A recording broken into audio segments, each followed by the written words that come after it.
Líbano exceden a los arbustos. Así fue revelado a un alma santa, cuya vida escribió Gastón Jean-Baptiste de Renty. Estos grandes santos, llenos de gracia y celo apostólico, serán escogidos por Dios para oponerse a sus enemigos, que bramarán por todas partes. Tendrán una excepcional devoción a la Santísima Virgen, quien les esclarecerá con su luz, les alimentará con su leche, les guiará con su espíritu, les sostendrá con su brazo y les protegerá. De suerte que combatirán con una mano y construirán con la otra. Con una mano combatirán, derribarán, aplastarán a los herejes con sus herejías, a los cismáticos con sus cismas, a los idólatras con sus idolatrías y a los pecadores con sus impiedades. Con la otra edificarán el templo del verdadero Salomón y la mística ciudad de Dios, es decir, la Santísima Virgen, llamada precisamente por los padres Templo de Salomón y Ciudad de Dios. Con sus palabras y ejemplos atraerán a todos a la verdadera devoción a María. Esto les granjeará muchos enemigos, pero también muchas victorias y gloria para Dios solo. Así lo reveló Dios a San Vicente Ferrer, gran apóstol de su siglo, como lo consignó claramente en uno de sus escritos. Es lo que parece haber predicho el Espíritu Santo con palabras del salmista: para que se sepa que Dios gobierna a Jacob y hasta el confín de la tierra. Vuelven por la tarde, ladran como perros, merodean por la ciudad. Esta ciudad a la que acudirán los hombres al fin del mundo para convertirse y saciar su hambre de justicia es la Santísima Virgen, a quien el Espíritu Santo llama morada y ciudad de Dios.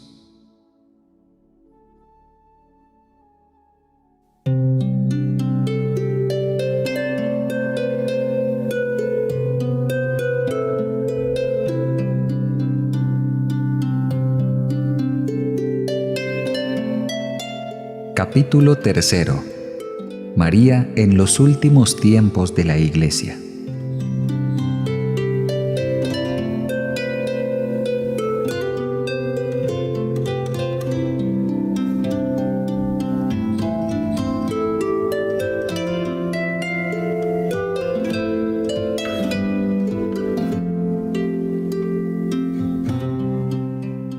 María y los últimos tiempos.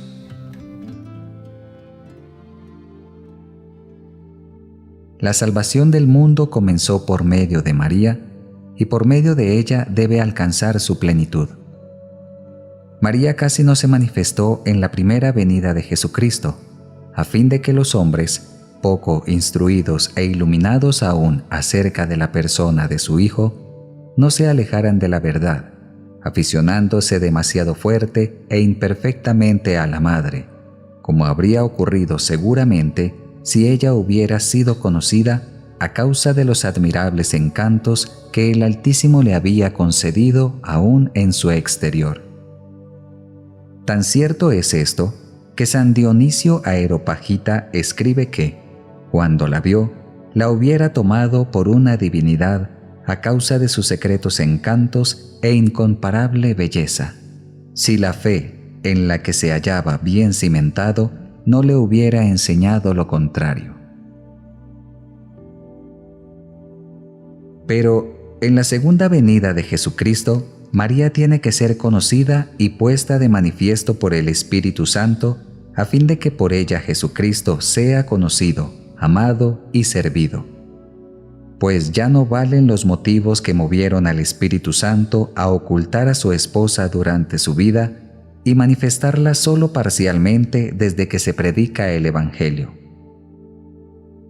Dios quiere, pues, revelar y manifestar a María, la obra maestra de sus manos en estos últimos tiempos.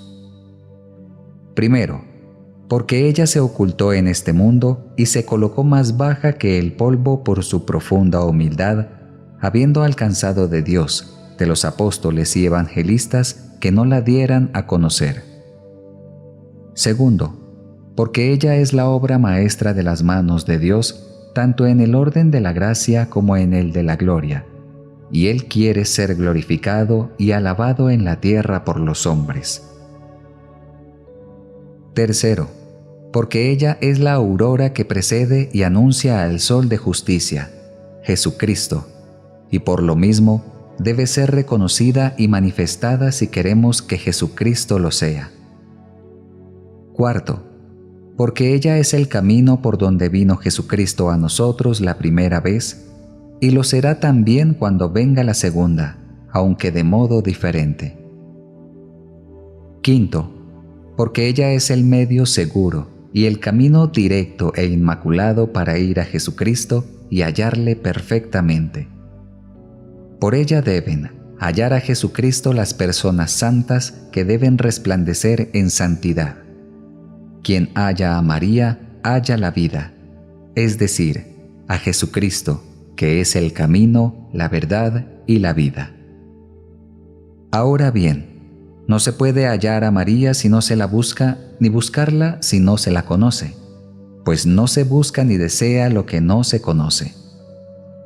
Es, por tanto, necesario que María sea mejor conocida que nunca para mayor conocimiento y gloria de la Santísima Trinidad. Sexto, porque María debe resplandecer más que nunca en los últimos tiempos en misericordia, poder y gracia. En misericordia para recoger y acoger amorosamente a los pobres pecadores y a los extraviados que se convertirán y volverán a la Iglesia Católica. En poder contra los enemigos de Dios, los idólatras, cismáticos, mahometanos, judíos e impíos endurecidos, que se rebelarán terriblemente para seducir y hacer caer con promesas y amenazas a cuantos se les opongan. En gracia finalmente para animar y sostener a los valientes soldados y fieles servidores de Jesucristo que combatirán por los intereses del Señor. Séptimo, porque María debe ser terrible al diablo y a sus secuaces como un ejército en orden de batalla, sobre todo en estos últimos tiempos, cuando el diablo, sabiendo que le queda poco tiempo, y mucho menos que nunca, para perder a las gentes, redoblará cada día sus esfuerzos y ataques. De hecho, suscitará en breve crueles persecuciones y tenderá terribles emboscadas a los fieles servidores y verdaderos hijos de María, a quienes le cuesta vencer mucho más que a los demás. María en la lucha final. A estas últimas y crueles persecuciones de Satanás, que aumentarán de día en día hasta que llegue el Anticristo, debe referirse, sobre todo, aquella primera y célebre predicción y maldición lanzada por Dios contra la serpiente en el paraíso terrestre. Nos parece oportuno explicarla aquí para gloria de la Santísima Virgen, salvación de sus hijos y confusión de los demonios. Pongo hostilidades entre ti y la mujer, entre tu linaje y el suyo. Ella herirá tu cabeza cuando tú hieras su talón. Dios ha hecho y preparado una sola e irreconocible hostilidad que durará y se intensificará hasta el fin. Y es entre María, su digna madre, y el diablo, entre los hijos y servidores de la Santísima Virgen y los hijos y secuaces de Lucifer. De suerte que el enemigo más terrible que Dios ha suscitado contra Satanás es María, su Santísima Madre.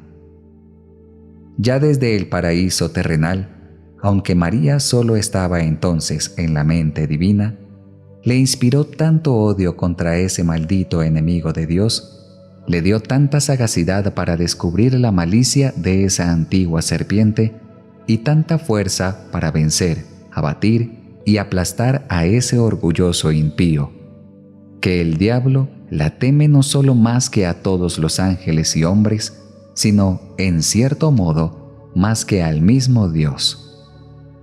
No ya porque la ira odio y poder divinos no sean infinitamente mayores que los de la Santísima Virgen, cuyas perfecciones son limitadas, sino, primero, porque Satanás, que es tan orgulloso, sufre infinitamente más al verse vencido y castigado por una sencilla y humilde esclava de Dios, y la humildad de la Virgen lo humilla más que el poder divino.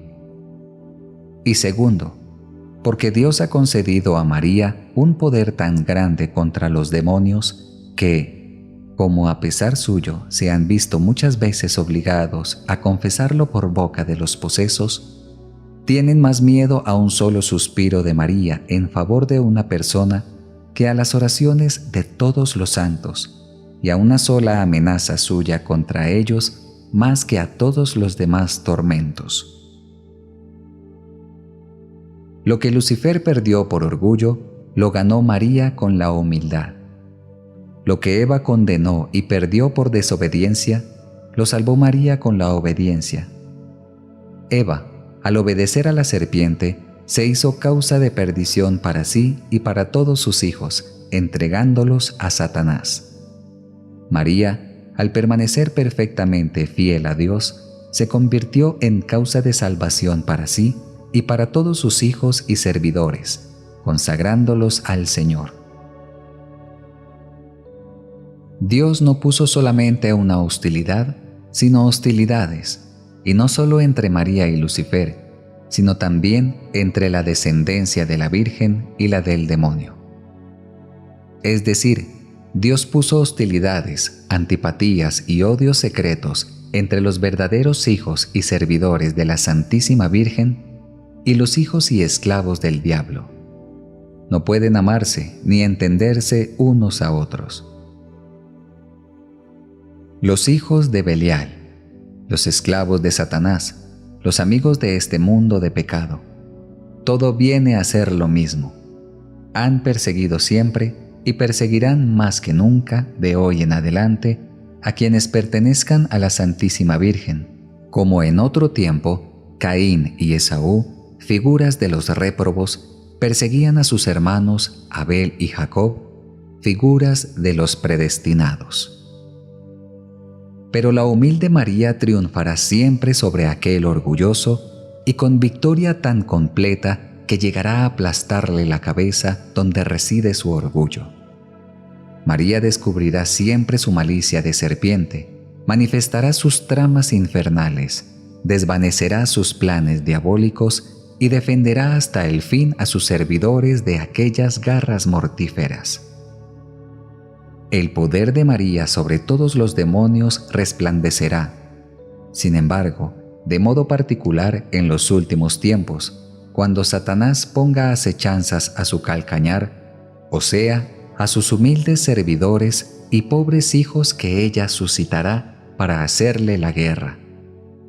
Serán pequeños y pobres a juicio del mundo, humillados delante de todos, rebajados y oprimidos como el calcañar respecto de los demás miembros del cuerpo. Pero, en cambio, serán ricos en gracias y carismas que María les distribuirá con abundancia, grandes y elevados en santidad delante de Dios, superiores a cualquier otra criatura por su celo ardoroso, y tan fuertemente apoyados en el socorro divino, que con la humildad de su calcañar y unidos a María, aplastarán la cabeza del demonio y harán triunfar a Jesucristo. María y los apóstoles de los últimos tiempos. Sí, Dios quiere que su Madre Santísima sea ahora más conocida, amada y honrada que nunca, lo que sucederá, sin duda, si los predestinados, con la gracia y luz del Espíritu Santo, entran y penetran en la práctica interior y perfecta de la devoción que voy a manifestarles enseguida. Entonces verán claramente, en cuanto lo permite la fe, a esta hermosa estrella del mar, y guiados por ella, llegarán a puerto seguro a pesar de las tempestades y de los piratas. Entonces conocerán las grandezas de esta soberana y se consagrarán enteramente a su servicio como súbditos y esclavos de amor. Entonces saborearán sus dulzuras y bondades maternales y la amarán con ternura como sus hijos de predilección. Entonces experimentarán las misericordias en que ella rebosa y la necesidad que tienen de su socorro. Recurrirán en todo a ella como a su querida abogada y mediadora ante Jesucristo. Entonces sabrán que María es el medio más seguro, fácil, corto y perfecto para llegar a Jesucristo, y se consagrarán a ella en cuerpo y alma y sin reserva alguna para pertenecer del mismo modo a Jesucristo. Pero, ¿qué serán estos servidores, esclavos e hijos de María? Serán fuego encendido, ministros del Señor que prenderán por todas partes el fuego del amor divino.